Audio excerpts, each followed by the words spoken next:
ચાલો ready start.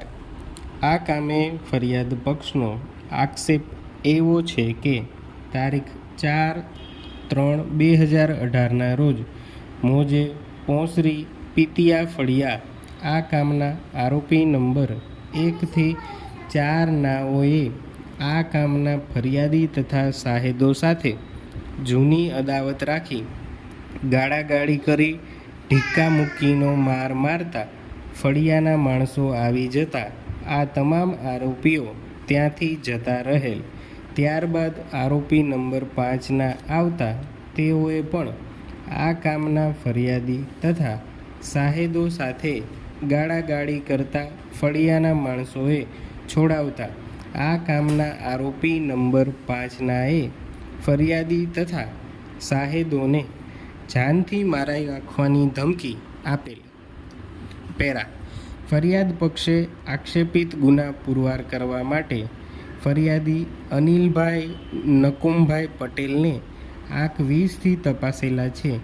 તેઓ court સમક્ષની જુબાનીમાં સોગંદ ઉપર સર તપાસમાં જણાવે છે કે બનાવ આશરે 2 વર્ષ પહેલાં તેમના ગામના પીતિયા ફળિયામાં બનેલો.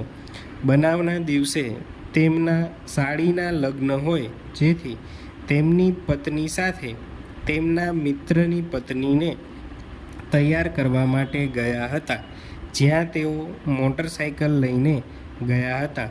બપોરના 4 કે 5 વાગ્યે પહોંચ્યા અને 6 વાગ્યે પરત આવ્યા.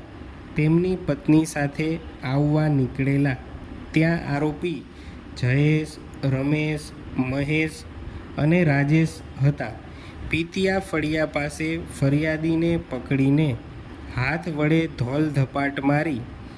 તે દરમિયાન તેમની પત્ની બચાવવા આવતા તેના મંગળસૂત્ર અને કાનમાં પહેરવાની બુટ્ટી તોડીને લઈ ગયેલા. ત્યારબાદ તેઓએ પોલીસને જાણ કરેલી.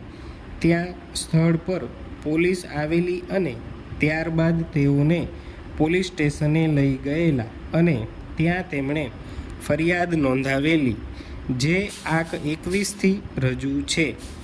જ્યારે બચાવ પક્ષ તરફેની ઉલટ તપાસમાં જણાવે છે કે એ વાત ખરી છે કે તેમની પત્ની માસી અને માસા તેઓ કહે તેમ કરે છે. એ વાત ખરી છે કે તેમના કહેવા મુજબ બનાવ બન્યો તે જ દિવસે તેઓ પોલીસ સ્ટેશનમાં રાત્રે ફરિયાદ આપવા ગયેલા. એ વાત ખરી છે કે બનાવના બીજે દિવસે પોલીસે તેઓને બોલાવેલ હોય તેવું બનેલ નથી. એ વાત ખરી છે કે તેમણે જે બનાવની હકીકત જણાવેલ છે તે આરોપીના ફળિયાની જણાવેલ છે. એ વાત ખરી છે કે તેઓએ તેમની ફરિયાદમાં એવી હકીકત જણાવેલ નથી કે મારી પત્ની સાથે મારા મિત્રની પત્નીને તૈયાર કરવા માટે ગયેલા હતા. એ વાત ખરી છે કે બનાવ સ્થળે લાઇટ ન હતી.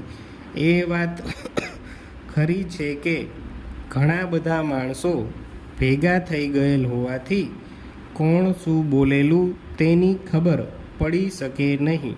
સ્ટોપ.